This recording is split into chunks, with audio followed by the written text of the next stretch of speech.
Risk management के अंदर हम RMM, RMM, ठीक है, और RMM प्लान, ये दो चीज़ें हैं। ये दो चीज़ें क्या होती हैं? RMM मतलब risk mitigation, monitoring and management, ठीक है। ये भी रिस्क की एक टर्म ही है, RMM।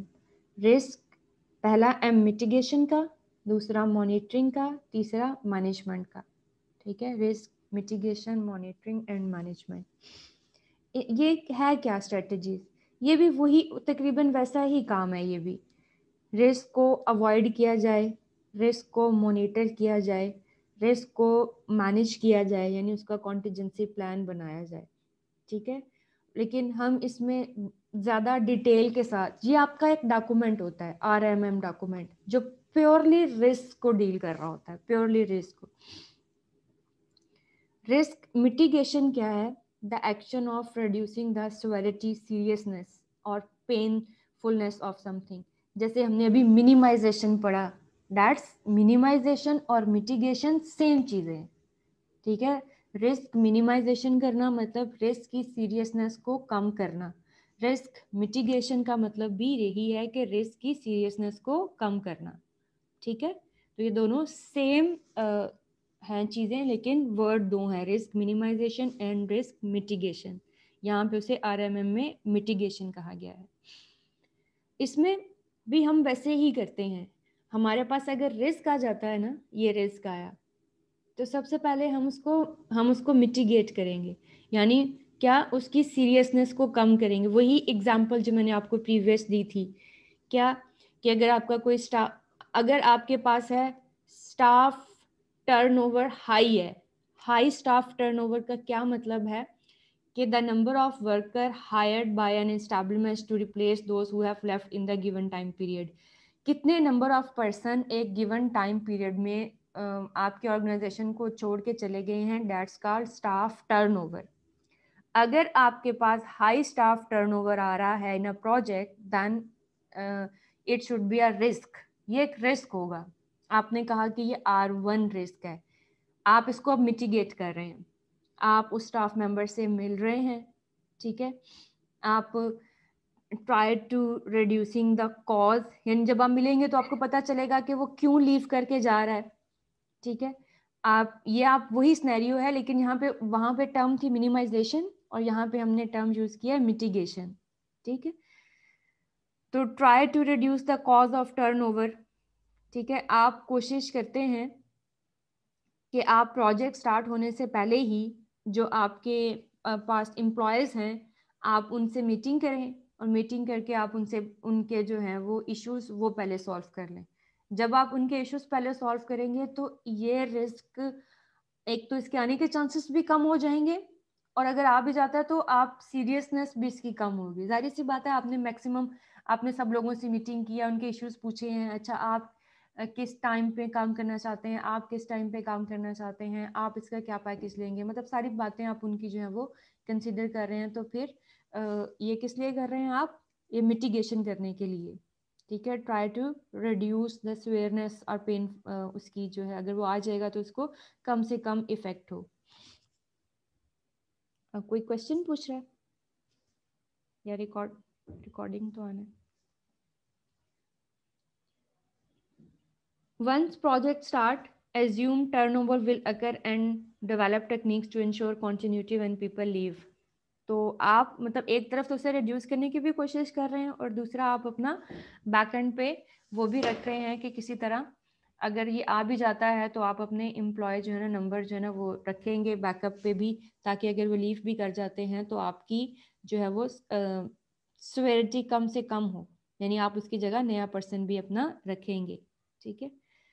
इसी तरह से आप टीम को ऑर्गेनाइज करेंगे, आप सारी चीज़ें डॉक्यूमेंट करेंगे, ये सारी चीज़ें आपकी रिटर्न होंगी, आप रिव्यूज लोगे लोगों के, आप बैकअप स्टाफ मेंबर भी अपना रखेंगे।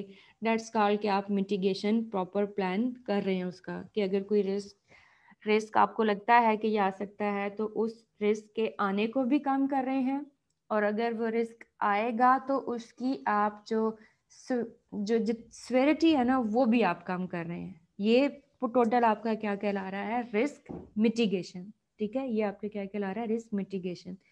देन मॉनिटरिंग, मॉनिटरिंग में वही हमने प्रीवियस भी डिस्कस किया और ये RMM में भी मॉनिटरिंग आ रहा है। Monitoring indicate the come to find indicator when the risk is become more और लेस लाइकली, कि कब वो, मॉनिटर का मतलब यही है कि अब वो ज़्यादा उसके आने के चांसेस हो गए हैं, अब उसके आने के चांसेस कम हो गए हैं, इस स्टेज पे उसके आने के चांसेस और बढ़ गए हैं। ये मॉनिटरिंग आपकी रिस्क मॉनिटरिंग, मतलब वही टर्म्स जो हमने वहाँ पढ़ी हैं वो RMM में भी वही टर्म्स हैं।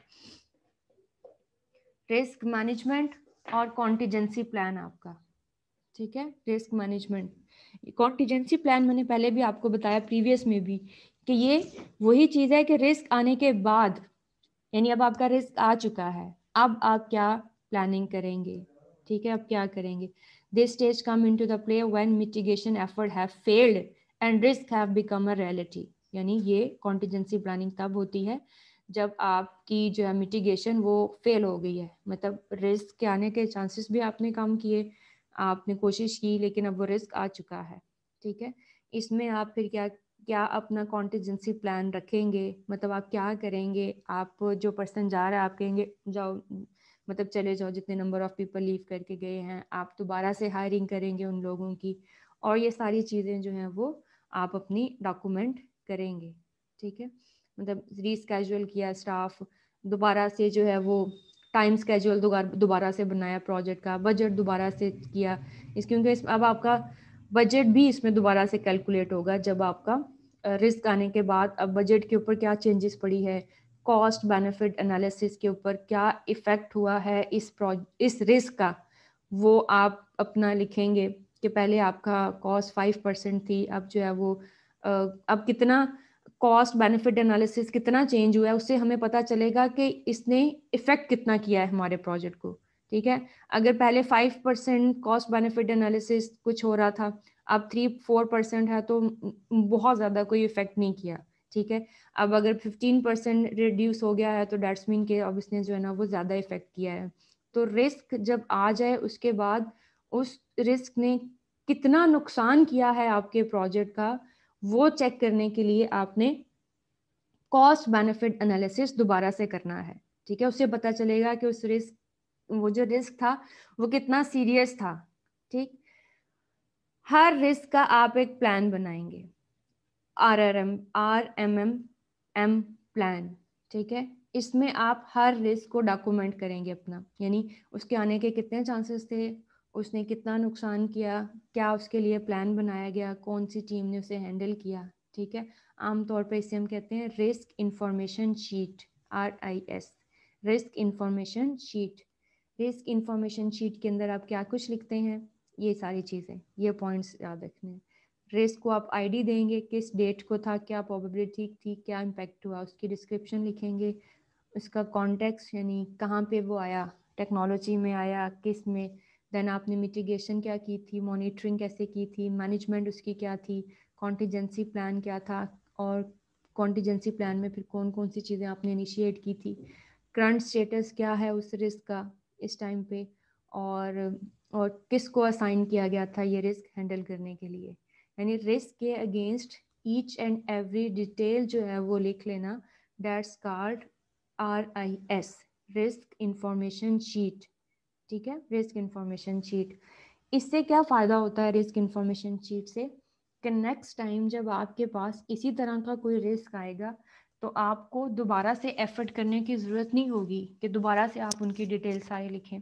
आपके पास पहले से ही वो रिस्क और उसको किसने हैंडल किया और उसका क्या प्लान था, ताकि आप नेक्स्ट टाइम ज़्यादा जो है ना आप अपनी मिटिगेशन को चेंज कर सकें, कि आप अगर वो रिस्क आ गया था या उसके जो है वो इम्पैक्ट जो है वो काफ़ी ख़राब हुआ था लास्ट टाइम, तो इस दफ़ा हम अपने प्लान को कैसे चेंज कर सकते हैं, ठीक है। नेक्स्ट टाइम की प्लानिंग और मैनेजमेंट के लिए फिर RIS डॉक्यूमेंट लिखा जाता है, जिसमें हम risk mitigation monitoring and management plan लिखते हैं अपना सारा, ठीक है। ये तो हमारा रिस्क से रिलेटेड जो थी वो सारी चीज़ें थी।